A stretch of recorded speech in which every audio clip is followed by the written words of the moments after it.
When we have wheat that can tolerate a grass selective herbicide, we also have the risk that a weed like annual ryegrass could evolve resistance with exactly the same mechanism that the wheat has. And that is the topic of this week's AHRI Insight. I'm Peter Newman, and this week's AHRI Insight is by Danica Goggin, one of our AHRI researchers. She is investigating the herbicide cinmethylin, which is the active in Luximax. Now, a couple of years ago, we reported that Luximax got its own box. In other words, there was no cross-resistance from the other pre-emergent herbicides to Luximax, and at that time it appeared that wheat was tolerating cinmethylin through P450 enzyme activity. Now, this research, it's important to point out that we don't have cinmethylin resistance yet.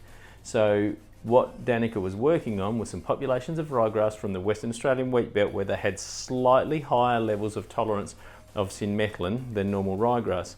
Now, it's not resistant because the cinmethylin can still kill the ryegrass at the full label rate.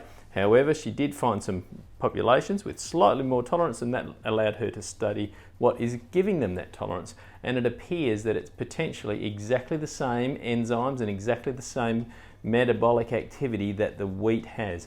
So she found exactly the same metabolite that the herbicide is broken down into the plant in ryegrass and in wheat. So it appears that P450s are involved. That'll be the subject of further investigation. But how good is this? We don't have cinmethylin resistance yet, but we potentially already know the resistance mechanism that we are looking for should it turn up. So for more information, take a look at AHRI Insight.